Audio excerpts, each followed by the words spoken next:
Olá! Nossa aula de hoje é sobre um tema extremamente importante para o seu concurso. Professora, tem certeza? Tenho sim. Salário de contribuição. Ora, se eu tivesse que apostar em questões de custeio na sua prova, eu apostaria em salário de contribuição. Por quê?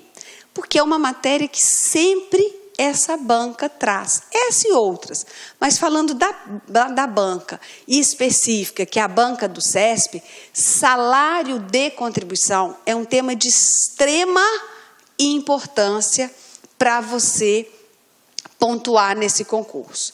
Você vai estudar o salário de contribuição pelo artigo 28 da Lei 8.212. Querem olhar o decreto? Artigo 214 do decreto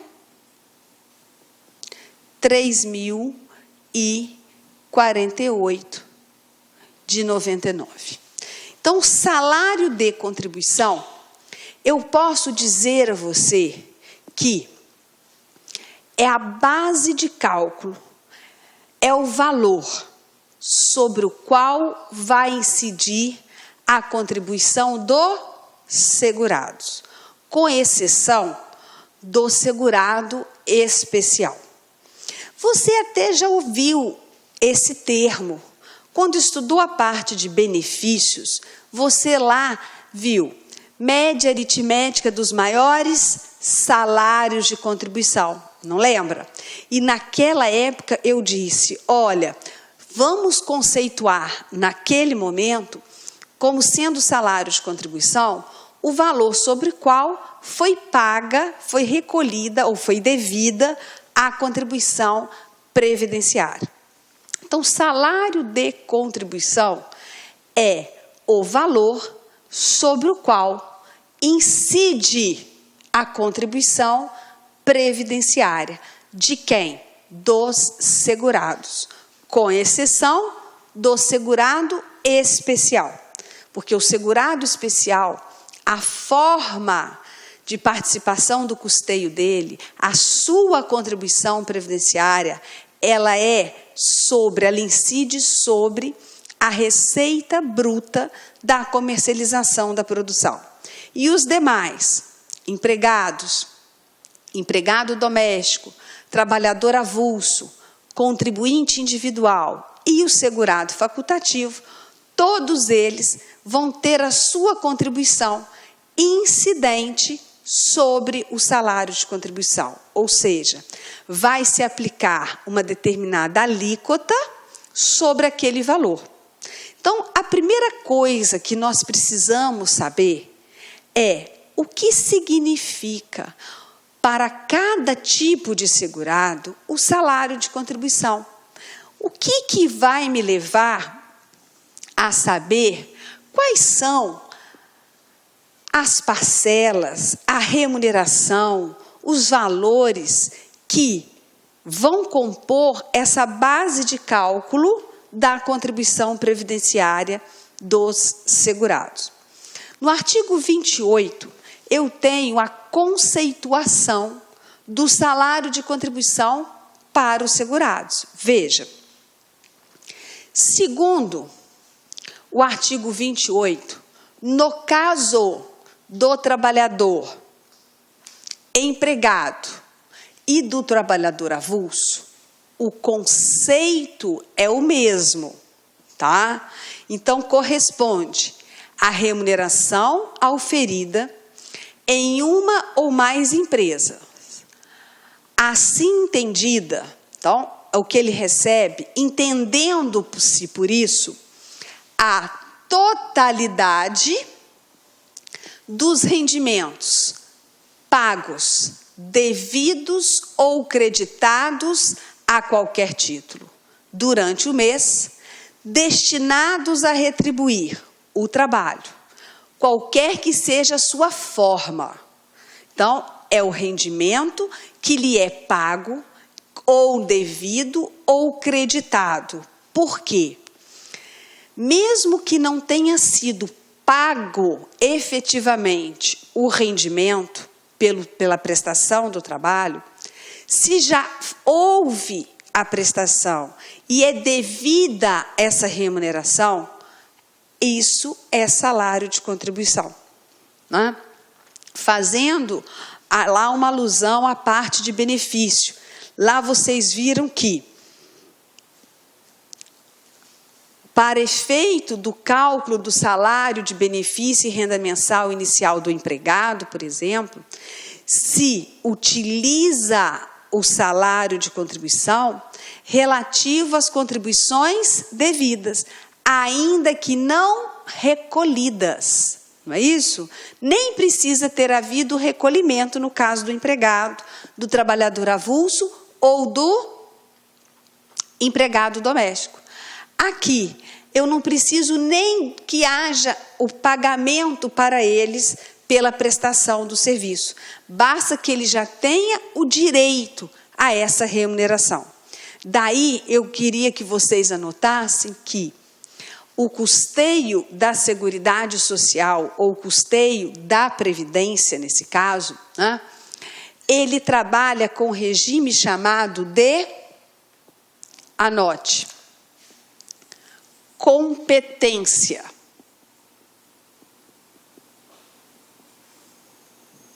Com regime de competência e não o regime de caixa. O que significa regime de competência? É em relação àquele mês, àquela competência, onde foi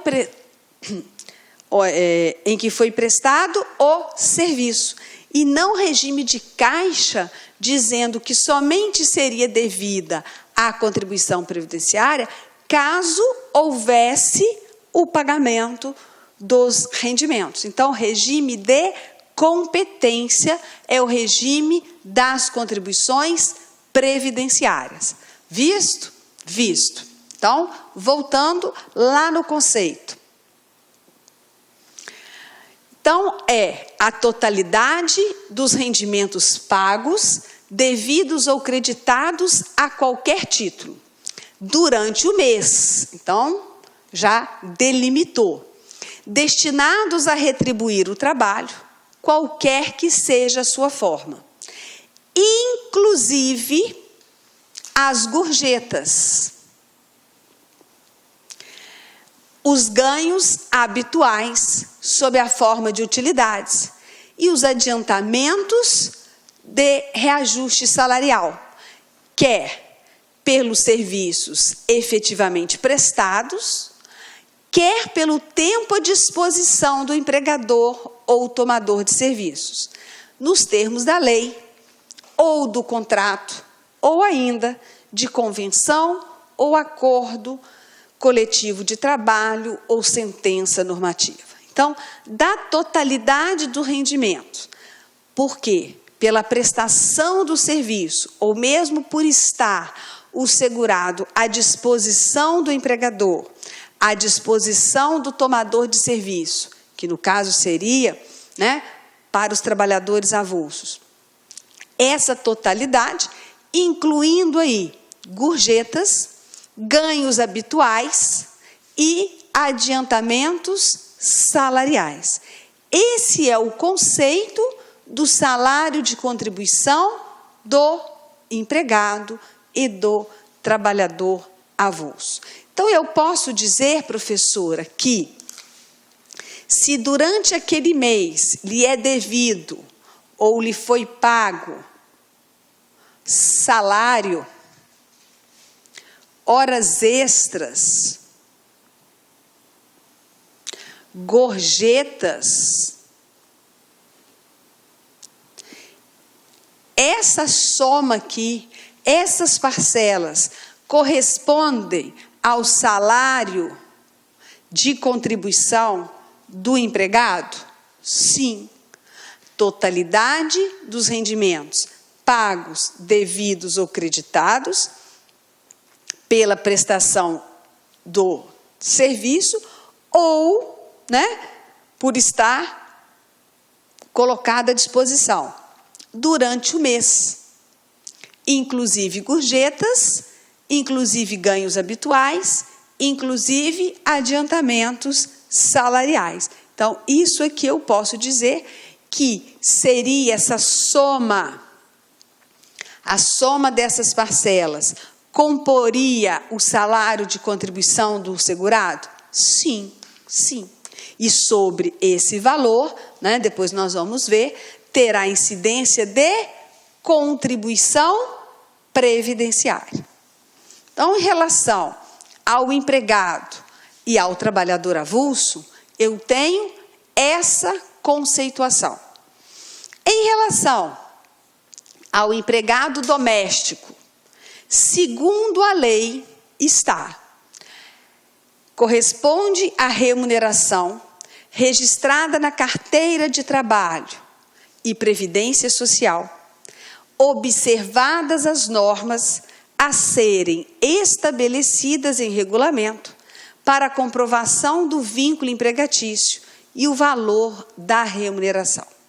Esse aqui é o conceito trazido pelo artigo 28, inciso 2, da Lei 8.212 de 91.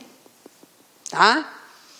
É a remuneração que está registrada na carteira. Só que, depois que nós tivemos a extensão de algumas parcelas trabalhistas para o empregado doméstico, nós temos que avaliar essa remuneração dela, né? As horas extras, os adicionais noturnos, por exemplo, isso tudo também vai passar a integrar a base de cálculo da contribuição do empregado doméstico. Mas se o examinador trouxer desta maneira, eu coloco correto. Agora, no caso do empregado, que você viu anteriormente, do trabalhador avulso e do empregado doméstico, esse salário de contribuição, ele apresenta um limite mínimo e um limite máximo de valor. Ou seja, não pode a contribuição previdenciária incidir sobre um valor acima do fixado pelo teto máximo, e nem pelo valor abaixo considerado pela Previdência Social. No caso desses três, veja, no caso de empregado, trabalhador avulso e doméstico, nós vamos ter como limite mínimo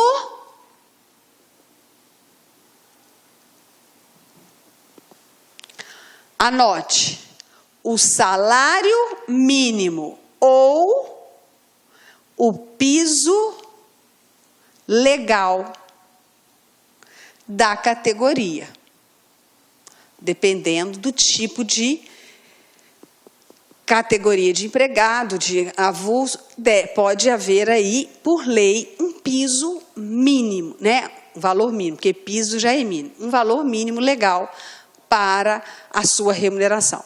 Então, nesse caso, o limite mínimo é o salário mínimo ou o piso legal da categoria, agora que vem o perigo, considerado no seu valor horário, diário ou mensal. Então, na verdade, o limite mínimo não é um salário mínimo, é o salário mínimo considerado pelo seu valor horário, diário ou mensal. Então, se eu contrato um empregado doméstico com uma remuneração mensal de um salário mínimo, mas ele começou a trabalhar para mim no dia 11 de janeiro de 2016, o valor de salário de contribuição dele não será R$ 880, será correspondente ao quê? Aos 21 dias do mês de janeiro. 21 dias de salário mínimo. Então, pode ser que nominalmente a base de cálculo da contribuição deles, o valor do salário de contribuição deles, seja inferior em alguma competência menor que um salário mínimo? Sim. Desde que, observando o quê? O valor horário, diário ou mensal. Ela trabalha para mim. Olá, meus amigos, minhas amigas. Gostou da aula da professora Adriana Menezes? Quer continuar assistindo essa videoaula? Aliás, quer fazer o nosso curso completaço do INSS? Então convido vocês a acessar o nosso site lacconcurso.com.br. Pode ter certeza, meus amigos, minhas amigas, que aqui no LAC é o melhor custo-benefício da internet. O melhor custo-benefício da internet. Curso completaço, apenas 10 mensalidades de R$20. É isso mesmo, professor? É isso mesmo, 10 mensalidades de R$20. Pode acreditar? Pode ter certeza que você está entrando numa escola super séria, super competitiva. Aliás, para este curso do INSS, nós temos uma condição super especial. É uma cláusula de garantia especial. Você pode se matricular, sem medo de ser feliz. Durante 3 dias, está estudando, não gostou, pode encaminhar um e-mail para a gente, pode encaminhar um e-mail diretamente para mim, lac.consultoria@gmail, coloca aí, Filipinho, para a galera, lac.consultoria@gmail, .com, né, sem BR, pode encaminhar para a gente aí, que eu digo para vocês o seguinte: encaminhou, não gostou, em 3 dias, não gostou do curso, cara, papo sério, a gente devolve o seu dinheiro integralmente, pode ter certeza. Tá certo, meus amigos? Então, espero você, quero que você se matricule nesse curso nosso. Nós temos aí 5 turmas do INSS, tá certo? A primeira turma começou no dia 28/12, a segunda turma começou no dia 18 de janeiro, a terceira turma começará no dia 1º de fevereiro, a terceira turma, salvo engano, no dia 29 de fevereiro, a quarta turma, a quinta turma de reta final começa, salvo engano, no dia 14 de março, aí, a turma de reta final da INSS. Então vem estudar conosco neste curso do LAC Concurso, que nós preparamos com muito carinho para vocês, tá? Vai ser um prazer tê-los como aluno. Falou, meus amigos, um forte abraço, fique com Deus, até a próxima aula. Tchau, tchau. Clique lá.